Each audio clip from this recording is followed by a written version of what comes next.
Mines mafia के नाम से जाने जाने वाले जनार्दन रेड्डी दोबारा बीजेपी में शामिल हुए। बीजेपी का दामन थामने के बाद जनार्दन रेड्डी ने कहा कि घर वापस आने की उन्हें खुशी है। दुर्भाग्यपूर्ण परिस्थितियों के कारण मुझे घर से बाहर निकलना पड़ा था। मैं इस वापसी के लिए सभी का शुक्रिया अदा करता हूं। मुझे येदियुरप्पा ने बीजेपी के साथ जोड़ा था, अब पार्टी को नेतृत्व उनके बेटे दे रहे हैं। मैं सौभाग्यशाली हूं कि अब मैं उनके नेतृत्व में काम करूंगा। मैं चाहता हूं कि पीएम मोदी तीसरी बार पीएम बने। हाल ही में जनार्दन रेड्डी केंद्रीय गृह मंत्री अमित शाह से मिले थे और तभी उनकी बीजेपी में वापसी पर मुहर लग गई थी। जनार्दन रेड्डी 2015 से जमानत पर है। उन्हें सुप्रीम कोर्ट ने अवैध खनन मामले में जमानत दी है। सीबीआई ने उन्हें 2011 में गिरफ्तार किया था। 4 साल जेल में रहे। 2015 में उन्हें सुप्रीम कोर्ट ने जमानत दी, क्योंकि न तो तब आरोप तय हुए थे और न ही ट्रायल शुरू हुआ था। तब से जनार्दन रेड्डी जमानत पर है। हालांकि प्रोसिक्यूशन की तरफ से दलील दी गई कि जनार्दन रेड्डी से जुड़ा खनन स्कैम काफी बड़ा है और उन्हें जमानत न दी जाए। जनार्दन रेड्डी पर एक जज को बेल के लिए रिश्वत देने का भी आरोप है। 2022 में यानी कर्नाटका विधानसभा चुनावों से ठीक पहले जनार्दन रेड्डी ने बीजेपी से नाता तोड़ लिया था, ये कहते हुए कि मैंने बेल्लारी में बीजेपी को खड़ा किया।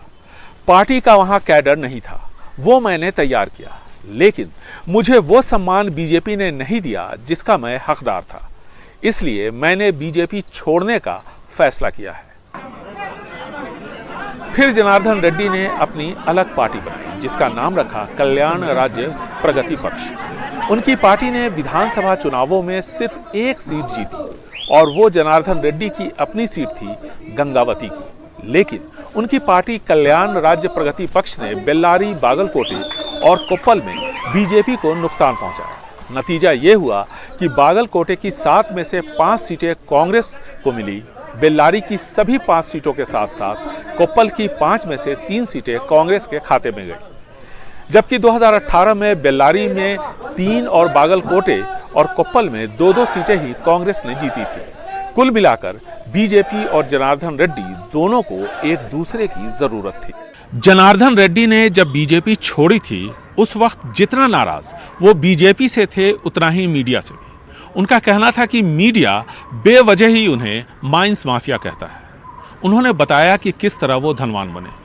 उनका कहना था कि जहां पहले 1 टन आयरन ओर पे 10 रुपए का उन्हें फायदा होता था, जब चीन ने इंपोर्ट शुरू किया तो ये फायदा बढ़कर 1000 रुपए प्रति टन हो गया और इस तरह उन्होंने धन कमाए। जनार्दन रेड्डी जितनी भी सफाई दें, लेकिन ये भी एक हकीकत है कि विवाद उनका हमेशा साये की तरह पीछा करते रहते हैं। बेंगलुरु से कैमरामैन गोविंद मूर्ति के साथ निहाल खिदवई, एनडीटीवी इंडिया।